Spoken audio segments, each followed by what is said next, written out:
A millionaire father urged his daughter to marry for wealth, thinking it was the best way to secure her future.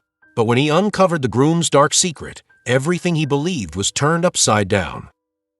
Arthur Pierce stood at the floor-to-ceiling windows of his penthouse office, gazing out at the city skyline. The setting sun cast a golden glow across the glass and steel towers, a fitting backdrop for a man who had clawed his way to the top. He adjusted his cufflinks, a habit born of years spent ensuring every detail was perfect. "Another day, another million," he murmured, a ghost of a smile playing on his lips. A knock at the door interrupted his reverie. "Come in," he called, not turning from the view. His assistant, Sarah, entered, her heels clicking against the polished marble floor. "Mr. Pierce, your daughter is here to see you." Arthur's posture softened at the mention of Evelyn. "Send her in, please." Moments later, Evelyn Pierce swept into the room, her presence bringing a warmth that even the most expensive decor couldn't match. "Dad," she greeted, embracing him. Arthur returned the hug, then held her at arm's length. "To what do I owe this pleasure? I thought you'd be busy with wedding preparations." A flicker of something, hesitation, uncertainty, crossed Evelyn's face. "That's actually why I'm here. I want to talk to you about James." Arthur's brow furrowed. "Is everything all right?" Evelyn sighed, moving to perch on the edge of his desk. "I'm not sure. It's just, I don't know if I feel the connection I thought I would." "Cold feet," Arthur declared, waving a dismissive hand. "It's perfectly normal, sweetheart. James is a fine young man from an excellent family. You two will be very happy together." "But Dad..." "Trust me, Evelyn. I know what's best for you. This marriage will secure your future. What more could a father want for his daughter?" Evelyn's shoulders slumped, defeat etched in the lines of her face. "Of course, Dad. You're right." Arthur squeezed her shoulder, oblivious to her inner turmoil. "That's my girl. Now run along. I'm sure you have a million things to do before the big day." As the door closed behind Evelyn, Arthur turned back to the window, satisfaction settling over him like a warm blanket. Everything was falling into place, just as he'd planned. The next day, Evelyn sat across from her best friend, Lily, in an upscale cafe. The chatter of well-heeled patrons and the clink of fine china filled the air, but Evelyn barely registered the sounds. "I tried talking to Dad," she confessed, stirring her untouched latte. "He didn't even listen." Lily leaned forward, concern etched on her face. "And James, have you talked to him about how you're feeling?" Evelyn shook her head. "Every time I try, he changes the subject or tells me I'm being silly. It's like he can't fathom that I might have doubts." "Eve, you can't go through with this if you're not sure. It's your life we're talking about." I know, but you don't understand the pressure. Dad's worked so hard to give me everything. How can I throw that back in his face?" Lily reached across the table, squeezing Evelyn's hand. "Your happiness matters too. Your dad loves you. If you explain how you feel, he'll understand." Evelyn managed a weak smile. "I hope you're right." Later that afternoon, Arthur strode into the boardroom of Pierce Enterprises, exuding confidence with every step. The room fell silent as he took his place at the head of the table. "Gentlemen," he began, his voice commanding attention, "I trust you've all heard the news of my daughter's engagement to James Harrington." Murmurs of congratulation rippled through the room. "Thank you," Arthur nodded. "This union represents more than just a marriage. It's a joining of two powerful families, a consolidation of wealth and influence that will benefit us all." One of the older board members, Thomas, spoke up. "Arthur, my friend, you've done well. The Harringtons are old money. This alliance will open doors even your considerable wealth couldn't." Arthur's chest swelled with pride. "Exactly, Thomas. I've worked hard to give Evelyn the best of everything. This marriage is the culmination of all that effort." As the meeting progressed, talk turned to business matters, but Arthur's mind kept drifting back to Evelyn. He'd noticed her hesitation earlier, but surely she'd come around. After all, what more could a woman want than financial security and social status? The engagement party was in full swing. The ballroom of the Pierce's mansion filled with the city's elite. Crystal chandeliers cast a warm glow over the guests, their laughter and chatter creating a buzz of excitement.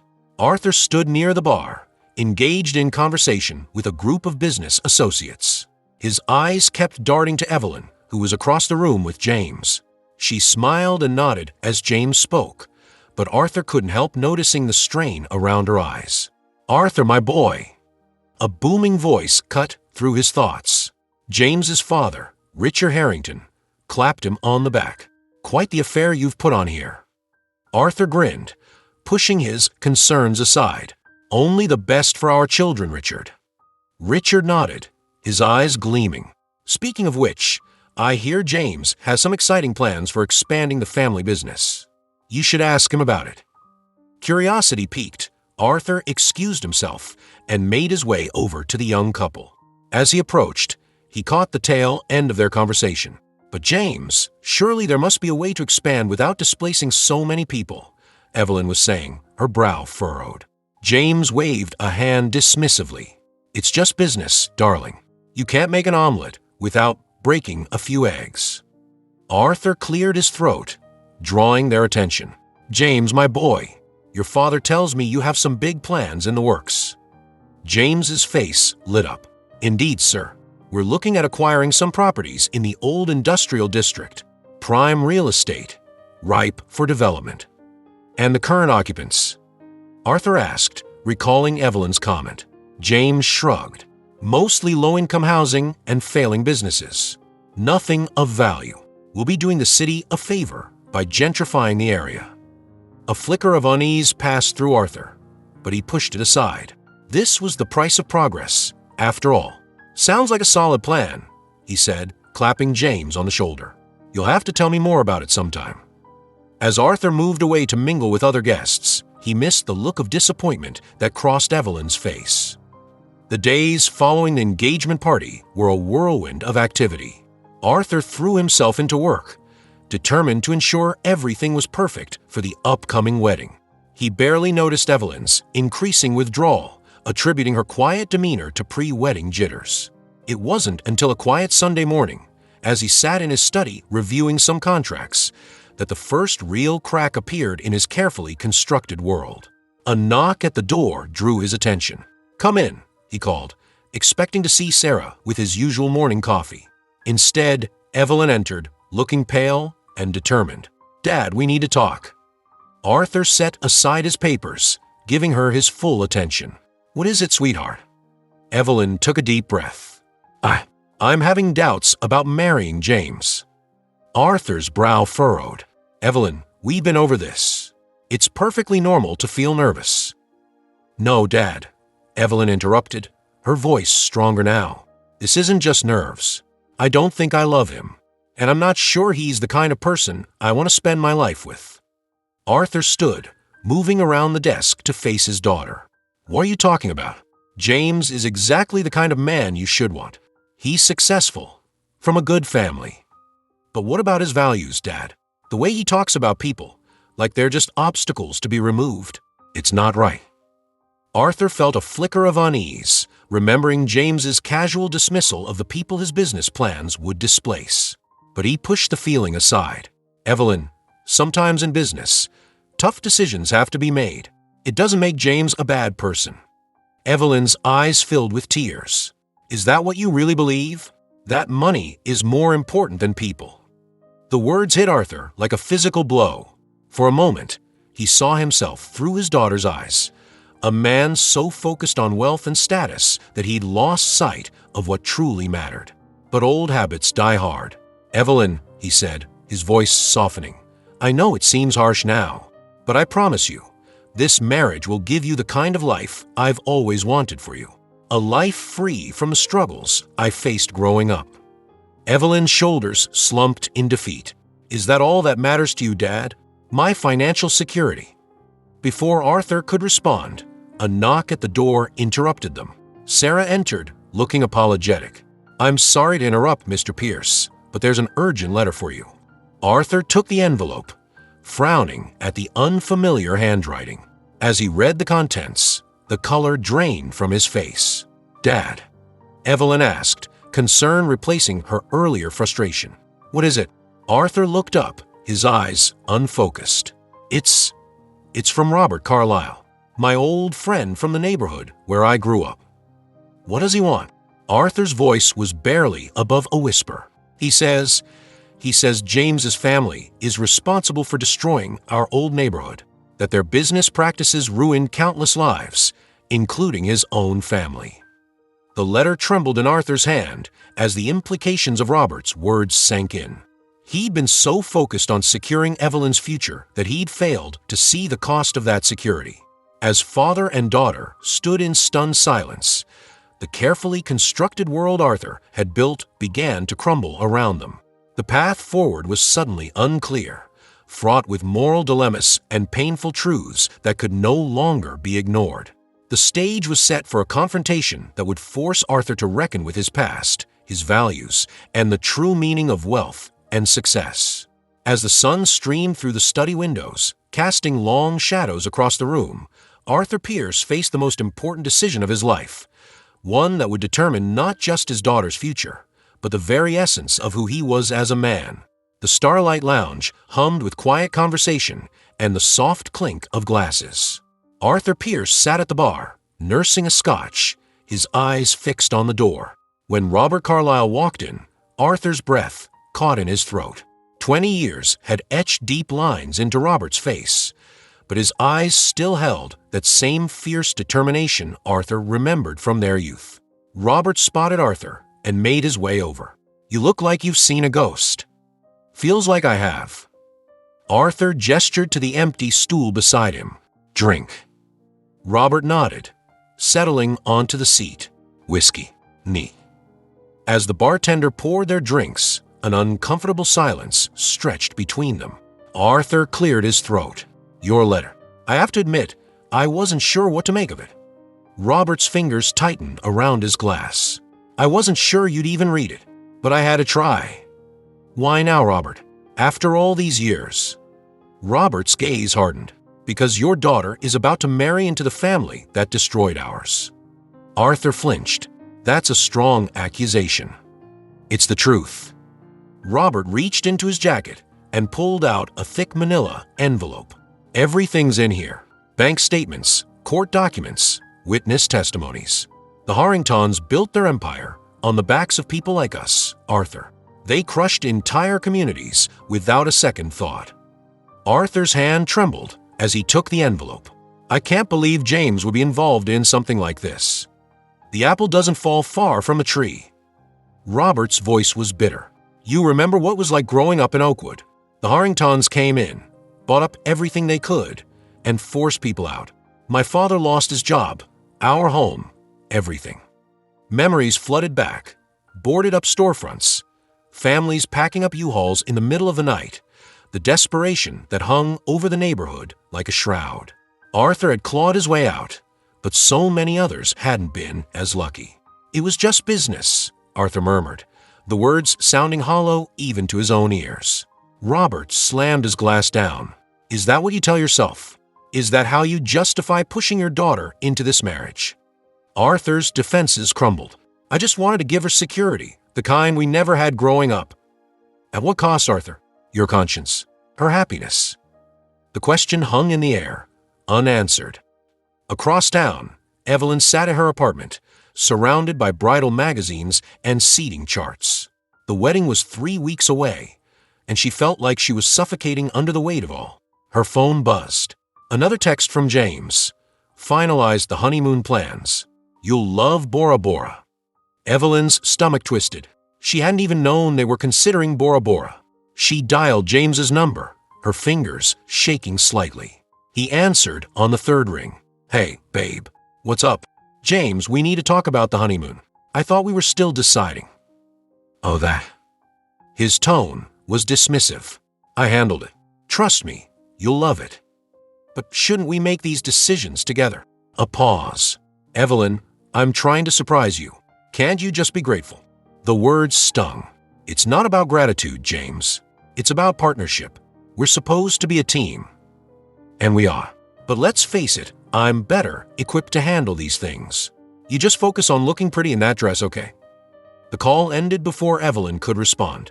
She stared at the phone, a cold realization settling over her.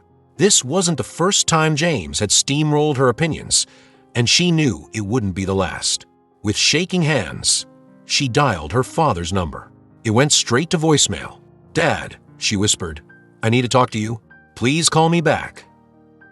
Arthur sat in his study, Robert's documents spread out before him. Each page revealed a new horror. Families evicted, small businesses crushed, lives ruined. And at the center of it all, the Harrington name. He thought of James, of his charming smile and easy confidence. How could he have missed the ruthlessness that lay beneath?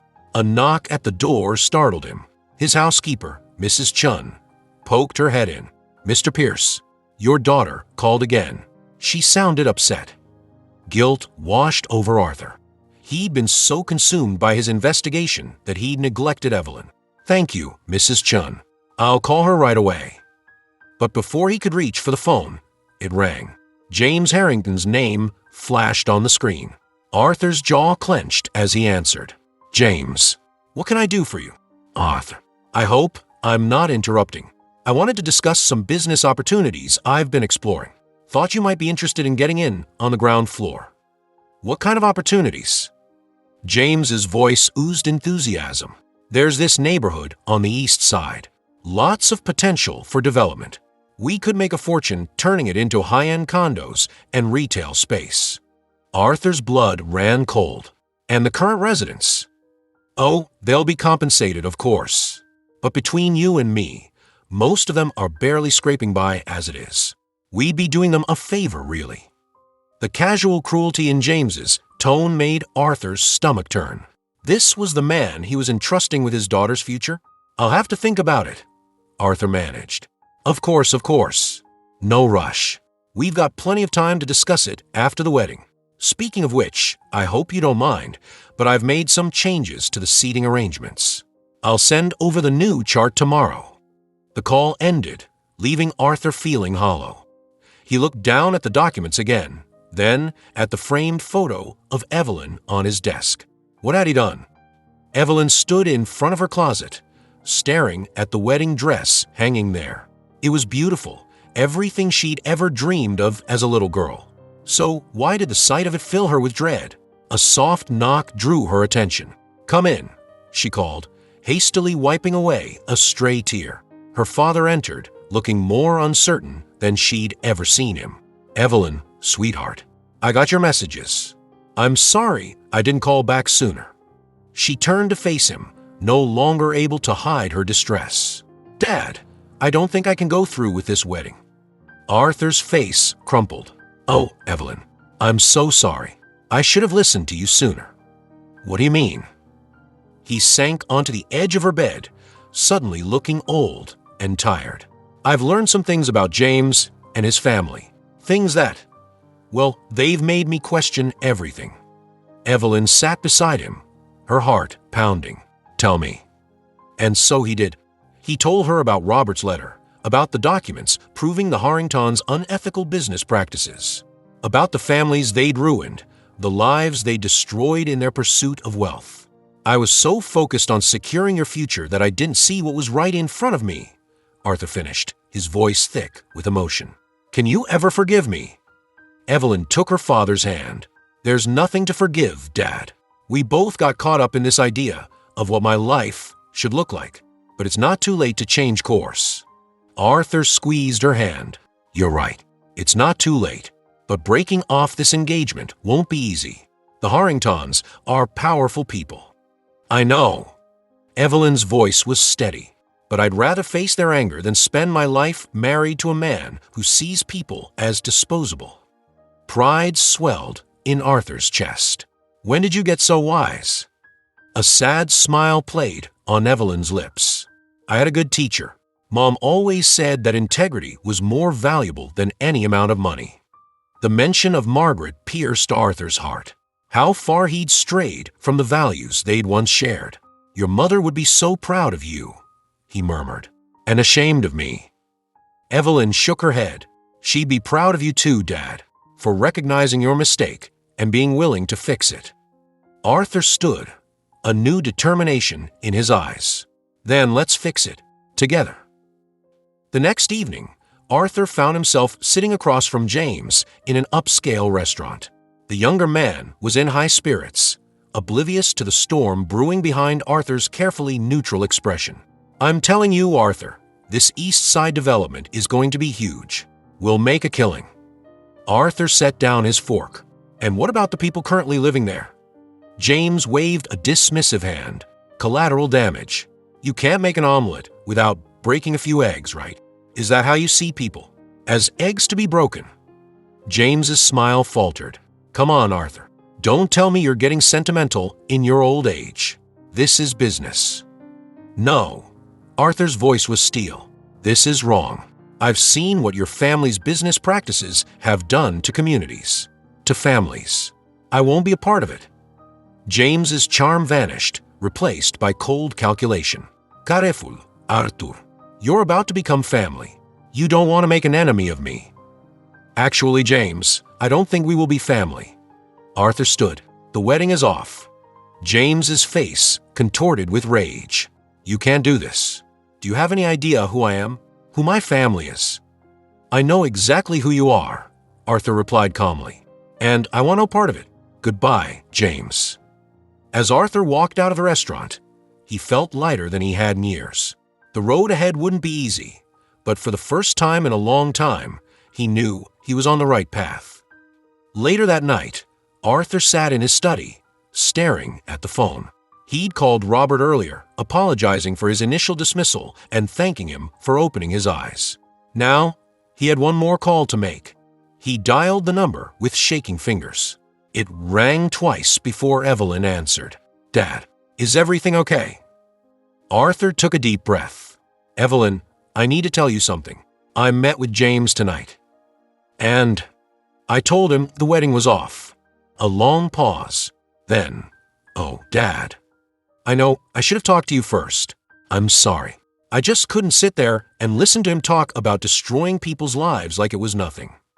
Evelyn's voice was thick with emotion. "Don't apologize. You did the right thing." Relief washed over Arthur. "We'll face this together, sweetheart. Whatever comes next." "Together," Evelyn agreed.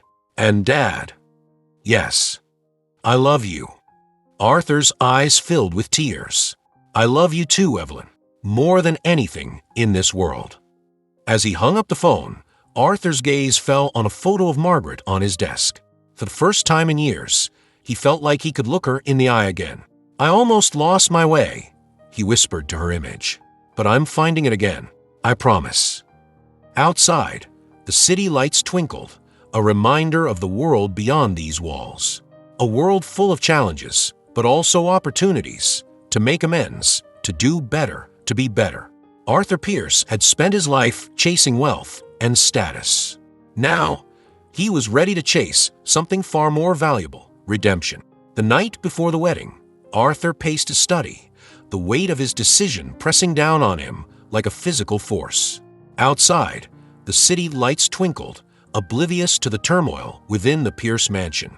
He glanced at the clock, 11:45 p.m. In just 12 hours, Evelyn was supposed to walk down the aisle. His fingers brushed against the manila folder on his desk, filled with damning evidence of the Harringtons' misdeeds. The truth he'd been avoiding for weeks now stared him in the face, demanding action. A soft knock interrupted his thoughts. "Come in," he called, his voice hoarse. Evelyn entered, still in her pajamas, her face pale and drawn. "Dad, I saw the light on. Is everything okay?" Arthur's heart clenched at the sight of his daughter, so clearly unhappy on what should have been the happiest night of her life. "Sit down, sweetheart. We need to talk."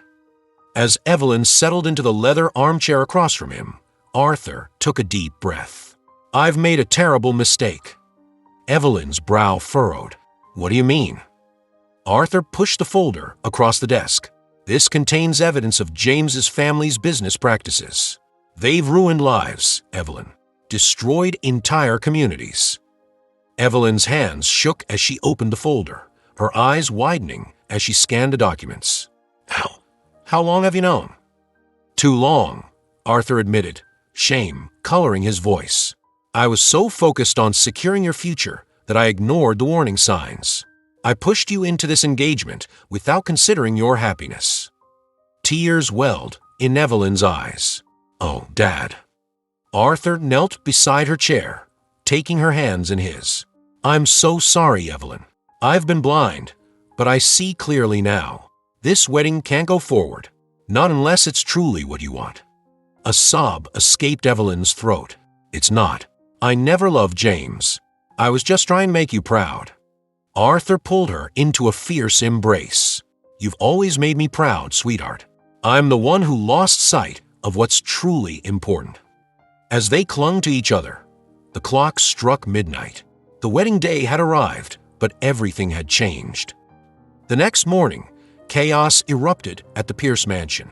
Caterers arrived, florists bustled about with elaborate arrangements, and the wedding planner barked orders into her headset. Amidst it all, Arthur and Evelyn huddled in study, steeling themselves for what was to come. Are you sure about this? Arthur asked, searching his daughter's face. Evelyn nodded, a newfound determination in her eyes. I've never been more sure of anything in my life. A knock at the door made them both jump.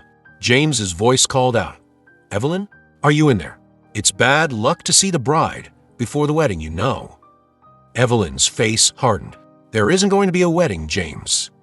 The door burst open, revealing a furious James Harrington. What the hell are you talking about? Arthur stepped between them, shielding Evelyn.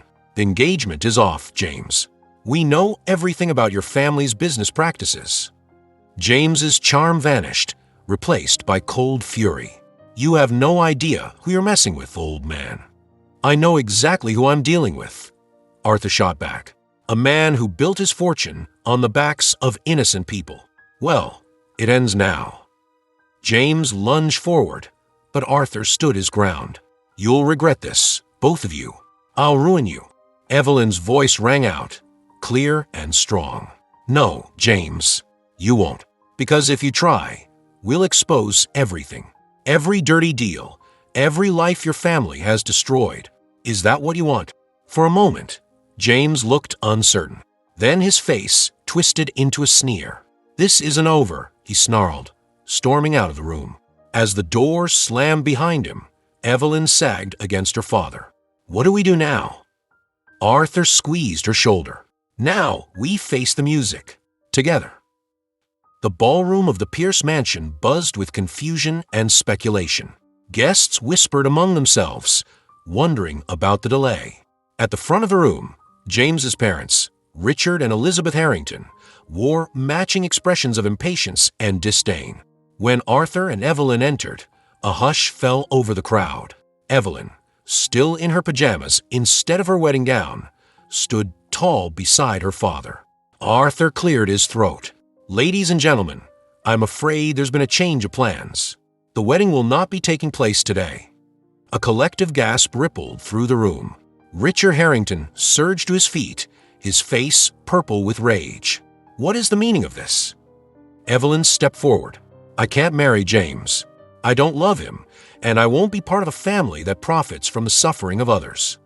Elizabeth Harrington's eyes narrowed. How dare you? Do you have any idea who we are? We know exactly who you are, Arthur replied, his voice steady. And what you've done. The predatory loans, the forced evictions, the lives you've ruined, including those in the neighborhood where I grew up. Richard's face paled. You can't prove anything. Arthur held up a flash drive. Actually, we can. Every document, every transaction, every cover-up. It's all here. The room erupted into chaos. Guests began to murmur and edge towards the exits. The Harringtons huddled together, whispering furiously. James burst into the room, his eyes wild. You'll pay for this. I'll destroy you both. But his threats fell on deaf ears. The damage was done. As word spread, reporters began to gather outside the mansion gates, hungry for the story of the century. In the midst of the pandemonium, Evelyn felt a weight lift from her shoulders. She turned to her father, a small smile on her lips. What now? Arthur wrapped an arm around her. "Now we make things right." In the days that followed, the Pierce-Harrington scandal dominated the headlines. The Harrington empire began to crumble as investigations were launched and lawsuits filed. Arthur and Evelyn found themselves at the center of a media storm, but they faced it together, united in their determination to see justice done. One quiet evening, as they sat in Arthur's study reviewing the latest developments, a familiar face appeared on the news. Robert. Arthur leaned forward, turning up the volume. On screen, Robert Carlyle stood before a group of reporters, his face lined but resolute. For years, the Harringtons have preyed on vulnerable communities like ours. But thanks to the courage of Arthur and Evelyn Pierce, we finally have a chance at justice. Evelyn squeezed her father's hand. He looked so different. Arthur nodded, his eyes misty. Life's been hard on him, on all of us from the old neighborhood. As Robert continued to speak, detailing plans for a class action lawsuit against the Harringtons, an idea began to form in Arthur's mind. "Evelyn," he said slowly, "what would you think about using some of our resources to help rebuild the community?" Evelyn's face lit up. "Dad, that's brilliant. We could start a foundation, focus on affordable housing, job training." As they brainstormed late into the night, Arthur felt a sense of purpose he hadn't experienced in years. For the first time since Margaret's death, he felt truly alive. Weeks turned into months. The Harrington empire collapsed under the weight of its own corruption, with James and his parents facing multiple criminal charges. Arthur and Evelyn threw themselves into their new project, working tirelessly to make amends for the past and build a better future. On a crisp autumn morning, they stood together on a vacant lot in their old neighborhood, now the site of their first community center. Robert stood beside them, looking out over the gathered crowd of former residents and new allies. "I never thought I'd see this day," Robert murmured, his voice thick with emotion. Arthur clapped him on the shoulder. "Neither did I, old friend, but here we are." As Evelyn stepped up to the podium to address the crowd, Arthur felt a swell of pride. His daughter had blossomed into a fierce advocate for social justice, using her privilege and education to fight for those less fortunate. "Today marks a new beginning," Evelyn began, her voice clear and strong. "Not just for this community, but for all of us. We've seen firsthand the damage that unchecked greed can do, but we've also seen the power of coming together, of standing up for what's right." As she spoke, Arthur's mind drifted to Margaret. He could almost feel her presence, her approval warming him like sunlight. She would have been so proud of Evelyn, of the woman she'd become. "We can't undo the past," Evelyn continued, "but we can learn from it. We can build a future where success is measured not by the size of our bank accounts, but by the positive impact we have on others' lives." The crowd erupted in applause. Arthur blinked back tears, overwhelmed by the moment. He'd spent so many years chasing wealth and status, thinking it would bring him happiness. But true fulfillment, he realized, came from using that wealth to make a difference. As the ceremony concluded and people began to mingle, Arthur found himself face to face with an elderly woman he vaguely recognized from his childhood. "You probably don't remember me," she said, her eyes twinkling. "I used to babysit you when you were knee-high to a grasshopper." Arthur's eyes widened in recognition. "Mrs. Thompson, I can't believe it." She patted his cheek affectionately. "Look at you now, all grown up and doing such good in the world. Your mama would be bursting with pride." A lump formed in Arthur's throat. "I hope so. I lost my way for a while there, but I'm trying to make up for it now." Mrs. Thompson's gaze softened. "It's never too late to do the right thing, Arthur. You remember that." As she shuffled away, Arthur felt a sense of peace settle over him. He'd made mistakes, yes, but he was on the right path now. And with Evelyn by his side, he knew they could face whatever challenges lay ahead. The future stretched out before them, full of possibility and hope. It wouldn't be easy. There were still battles to be fought, wrongs to be righted. But for the first time in years, Arthur Pierce felt truly, deeply happy. Not because of his wealth or status, but because he was finally living a life that aligned with his values. As the sun began to set Casting a warm glow over the gathered crowd, Arthur looked at Evelyn, at Robert, at the community they were helping to rebuild. This, he realized, was true wealth. This was success, and he was grateful for the chance to experience it. The sun rose over the city skyline, casting a golden glow on the Pierce mansion. Inside, Arthur and Evelyn sat at the kitchen table, surrounded by stacks of papers and laptops. The remnants of their breakfast lay forgotten as they pored over plans and documents. "I still can't believe Robert's been working on this project all along," Evelyn mused, her finger tracing the outline of a proposed community center. Arthur nodded, a mix of pride and regret in his eyes. He never lost sight of what truly matters. "Unlike me." Evelyn reached across the table, squeezing her father's hand. "We're making it right now. That's what counts." A knock at the door interrupted their moment. Arthur rose to answer it, surprised to find Robert standing on the doorstep, looking both excited and anxious. "Robert, what are you doing here so early?" Robert's eyes sparkled with an energy Arthur hadn't seen in years. "You need to come with me, both of you. There's something you have to see." Intrigued, Arthur and Evelyn followed Robert to his beat-up pickup truck. As they drove through the city, the gleaming skyscrapers gave way to more modest neighborhoods, until finally, they found themselves in the heart of their old community.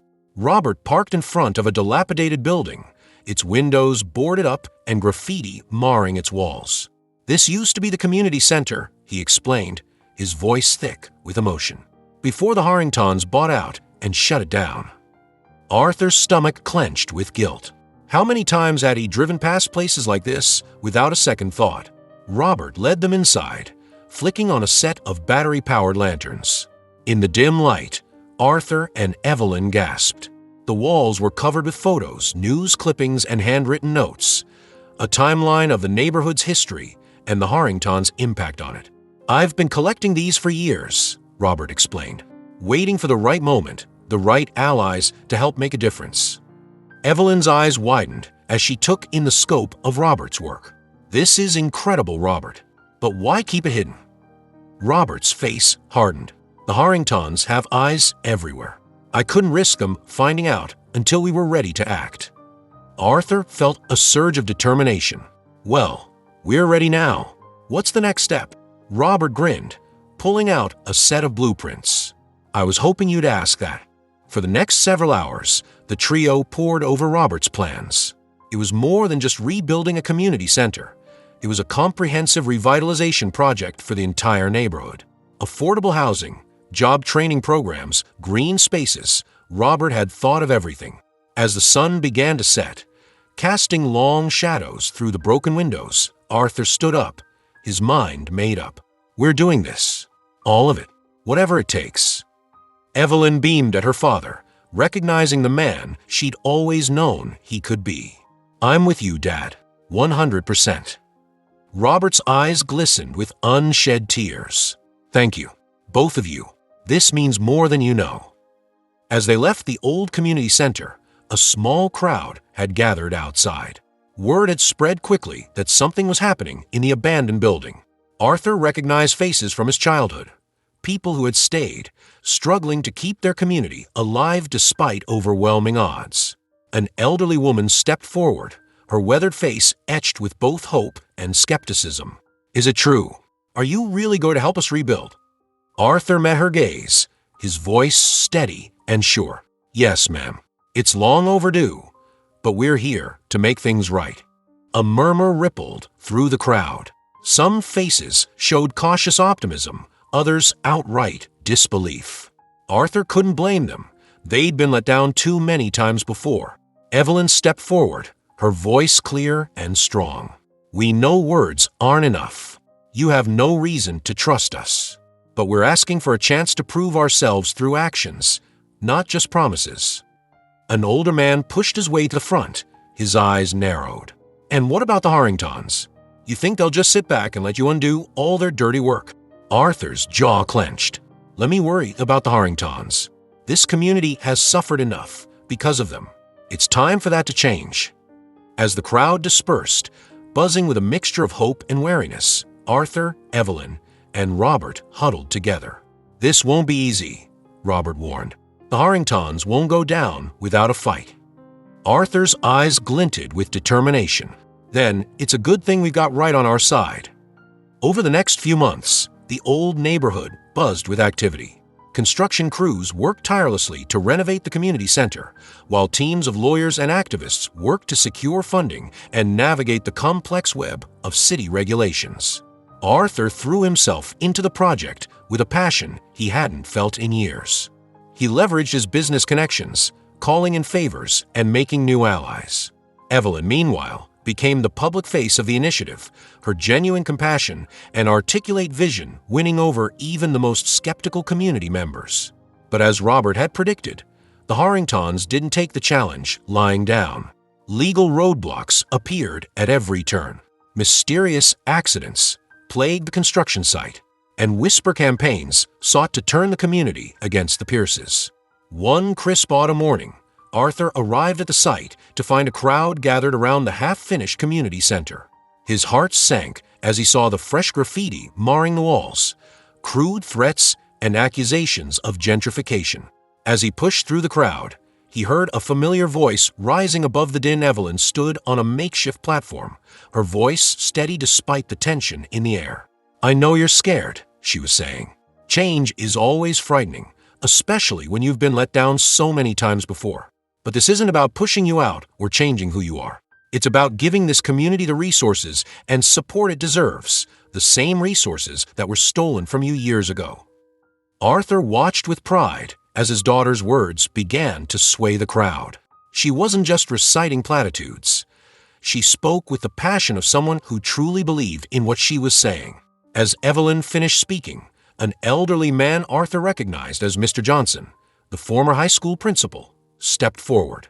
"I've lived in this neighborhood for 60 years, he began, his voice gravelly with age. "I've seen promises come and go, but I've never seen anyone fight for us the way you folks have been doing. If you're willing to keep putting in the work, we're willing to stand with you." A cheer went up from the crowd. As people began to disperse, many stopping to shake Evelyn's hand or offer words of support, Arthur felt a tap on his shoulder. He turned to find Robert grinning at him. "You've got one hell of a daughter there, Art." Arthur nodded, his chest swelling with pride. "She takes after her mother." As the weeks turned into months, the project gained momentum. The community center neared completion, its walls now adorned with murals painted by local artists. New businesses began to open, owned and operated by longtime residents. And slowly but surely, a sense of hope began to return to the neighborhood. But the Harringtons weren't finished. On the eve of the community center's grand opening, Arthur received a phone call that made his blood run cold. "Dad." Evelyn's voice was shaky. "Someone broke into the center. They destroyed everything." Arthur raced to the site, his heart pounding. The scene that greeted him was devastating. Windows smashed, equipment destroyed, walls defaced with hateful messages. In the center of it all stood Evelyn, her face streaked with tears, but her jaw set in determination. "We're not giving up," she declared as Arthur approached. "We'll rebuild. Again and again, if we have to." Arthur pulled her into a fierce hug. "Damn right we will." As word of the attack spread, something unexpected happened. People began to show up, not just from the neighborhood, but from all over the city. Volunteers armed with brooms and paint brushes. Donations of supplies and equipment. Lawyers offering pro bono services to track down the perpetrators. In the face of destruction, the community had come together stronger than ever. The grand opening, delayed by only a week, was a triumph. The restored community center gleamed in the morning sun, a symbol of resilience and hope. As Arthur and Evelyn stood on the steps, preparing to cut the ribbon, they spotted a familiar face in the crowd. James Harrington, looking decidedly less polished than usual, pushed his way to the front. "You think this changes anything?" he snarled. "You're nothing but a traitor to your class, Pierce. Both of you." Before Arthur could respond, Mr. Johnson stepped forward. "Young man, I suggest you leave. You're not welcome here." James sneered. "You can't talk to me like that. Do you know who I am?" "We know exactly who you are," Evelyn replied, her voice steady. "A man so blinded by greed and entitlement that he can't see the value in anything beyond his bank account. But look around you, James. This is what real wealth looks like. A community coming together, supporting each other, building something that will last long after we're gone." James opened his mouth to retort, but found himself surrounded by stern-faced community members. Outnumbered and outmatched, he slunk away, defeated. As the ribbon was cut and cheers erupted from the crowd, Arthur felt a sense of peace wash over him. He turned to Evelyn, seeing in her eyes the same mix of emotions he felt: pride, joy, and a deep sense of purpose. "Your mother would be so proud of you," he murmured. Evelyn smiled, linking her arm through his. "She'd be proud of both of us, Dad." As they walked into the new community center, surrounded by the people they had come to know and love over the past months, Arthur realized that he had finally found what he'd been searching for all along. Not in wealth or status, but in the simple act of making a difference in the lives of others. The journey wasn't over. There would always be more work to do, more battles to fight. But for the first time in years, Arthur Pierce looked to the future not with anxiety or greed, but with hope and a renewed sense of purpose. And as he watched Evelyn chatting animatedly with a group of young volunteers, he knew that the legacy he would leave behind was far greater than any fortune. It was a legacy of compassion, integrity, and the unwavering belief that one person, or two,